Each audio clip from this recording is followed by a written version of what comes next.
guys, Jordan here with the North 40 Fly Shop up in Sandpoint, Idaho. Doing a little fly tying tutorial for you today. Going to be doing the little extended body mahogany for fall time fishing. The mahogany hatch can be really good up here in North Idaho and across all of our streams. All the way north up to the Kootenai, it can be really good. Clark Fork's good. Coeur d'Alene and the St. Joe. Even the Clearwater too, if the snow doesn't get to it first and you can actually get down there. It's a good little hatch, but the cool part about this style of an extended body is the way that I make the extended body. I know that it makes them look really realistic, especially on these bigger bugs. You can put the tailing fibers in. It's a really fast way to achieve that extended body look. And the rest of it's just a basic old parachute dry fly. So yeah, let's dig in. I'd love to show you guys how to do it. Alright guys, let's tie this thing. So the first step on this extended body mahogany is going to be creating the extended body. What I've got here is a real small, fine sewing needle. And that's going to take it here. You know, I like to buy the bulk pack of sewing needles. You get really long ones, real short ones, thicker, thinner ones. And I like doing that to adjust it to the size of extended body I'm doing. Like sometimes I do a green drake. Sometimes you can even do a big old salmon fly one on a really long, thicker one. So, but for mahogany, this is the good size, you know, in relation to a pair of loon scissors. That's how big it is. Yeah, let's get started. First step, no thread to make the extended body. Just use low tack, this swax from Loon. It's good stuff. Just sticky enough without being too sticky. And you just want to coat it on there nice. And the reason for the wax is it gives the dubbing to stick to, and then it keeps the glue from sticking to the needle. Yeah, it's perfect. So that step is done. Next step, we're going to take 2 tailing fibers here off of an Umpqua tailing fiber pack. And if you grab 2 and just pull them straight off, they're perfectly aligned and you keep them that way. If not, you can always massage them back into place. So, there's my 2 tailing fibers, and all you do really is just set them directly on there, and the wax will hold them in place. Yeah. And sometimes you gotta get them into, yeah. Perfect. So, we're there. Next, you're gonna take a good clump of dubbing here. I like using this Nature Spirit. I'll use Superfine from Wapsi. That works too. But this stuff works too because it's nice long fiber, which I like for making these bodies. So what I'm going to do is I'm going to kind of roll it to get it started here. And then you start on the end of the what would be the fly. And to get it started, you kind of gotta just get it started, and I'm just pulling against it, keeping it just dubbing tight. And as I work down, I'm going to work on my taper as well. Obviously thinner at the very end and make it slightly thicker, just slightly thicker. You don't get, go out of hand making these things too horribly thick. Want it to look as real as possible. It's the beauty of the extended body mayfly. It gives you an advantage over any other normal style fly if you're dealing with some picky trout. And as you can see, I'm making it way longer than the fly is actually going to be. The reason I do that is because when I cut this, it's going to spring back. It gives me room to work. So, reach on the scissors, cut it free. Actually, that one's actually pretty clean. You can cut off that first bit there. So there's the main shape. Next, I like to use a hard as whole. We're just going to coat this whole thing in head cement. And what that does, it's going to keep the shape of the extended body after it cures. Another tip too I can leave you with is don't pull these bodies off the needle until they're completely cured. I like to do, about a dozen of them, if that's how many I'm going to tie. Let them fully cure, and then they slide off the needle real nice, and it's the perfect shape. Rotary vise is nice for this too. So as you can see, it's a big old mess right now, but get it good and saturated, nice and in there. And then, once you got it, take your fingers. You can take a bodkin too, but fingers work too, and you just kind of mat it all down, comb it all to the back. And because of this messy part here on the end, that's going to get cut off.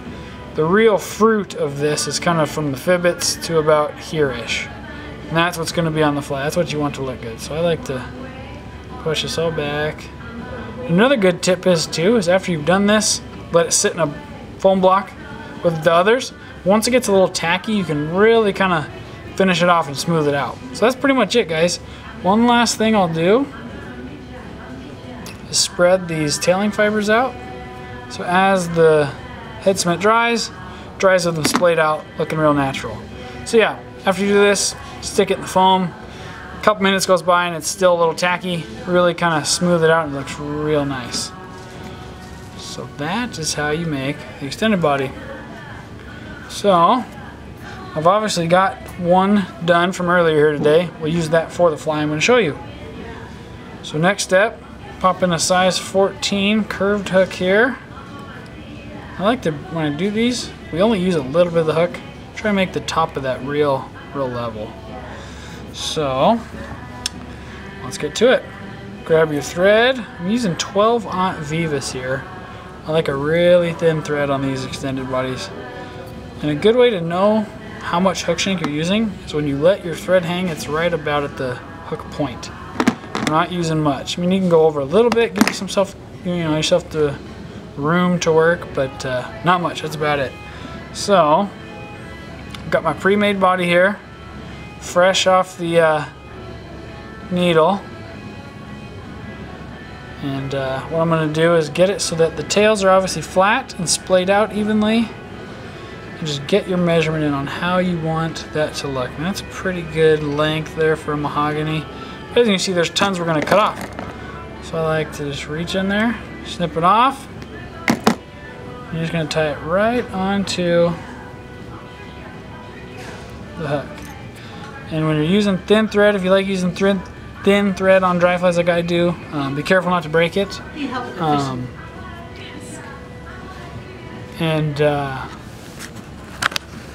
Yeah, that's perfect. So just do that. And next, yeah, see, that's about the shape, and it's kind of cool about that hardest holes. You can kind of shape that tail up, and it'll keep it shape. So next step, run your thread to the middle of where you tied that in. Then we're going to take some smoke colored widow's web for the post. The way I like to do my post on these to keep the bulk down, so tie it right in the middle of the post material, pull it straight up, and then you will wrap up it to form the post. Saves on bulk. I know, like the classic way of doing it with like calf tail and calf belly and all that stuff, you'd always have some big old bulk at the back. So using this poly stuff works out pretty good. Just work it all the way up. And a good little tip too, as you can see, as I make a wrap, I let the post go and grab it, keep it tight. And that way you won't lose your thread off the top. You can throw a couple locking thread dams in here. Keep it nice and high. That's about the right height too on your post. So we're going to dub in a little bit there. Hackle will go on just enough. Oh, so they don't sell polos.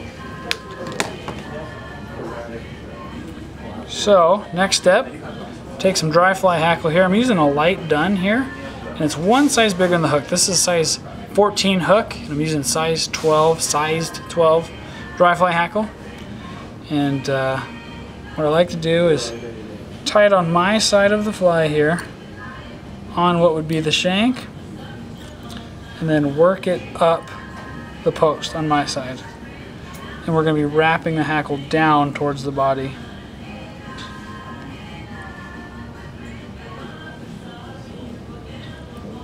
So now that the hackle's here, we can just let that hang out there. Grab some dry fly dubbing. Same dubbing you used to make the body, so it all matches. And then we will just dub it directly to the thread, and not much. I mean, we're using just enough, if you see that there, to pretty much cover your thread and cover your work here. Not much. Don't want to build up too much bulk. Slide that up, work in towards the post. Then I like to go from the hook eye back to the post because I whip finish around the post. Makes a much cleaner fly. And as you can see, as I got done with that, I wrap the thread around the post and park it on my side of the fly. So then you will take your dry fly hackle, start working it down, touching wraps until you're at the bottom. And that's why you park your thread like I did, so that you can copy it all the way down. Snip your hackle free. Come in and clip your parachute down to size. And then last step is a whip finish around the post. This can be kind of a tricky technique to learn. I like doing it on these parachutes. Keeps them clean, you know, less thread exposed. Whip finish there. There we go. You can also put in a dab of head cement on those too. And that's the fly, guys. Extended body mahogany. Pretty cool little fly. You can do this with any species of mayfly, all the way down to a little PMD, up to a big old green drake, everything in between. As long as you got the right color dubbing, it's doable. Well, cool. Thanks for watching, guys. I appreciate it. If you have any more questions about the materials, the fly, any of the techniques we use, please come see us in Sandpoint in the shop. Or for more resources, jump on our website at north40flyshop.com.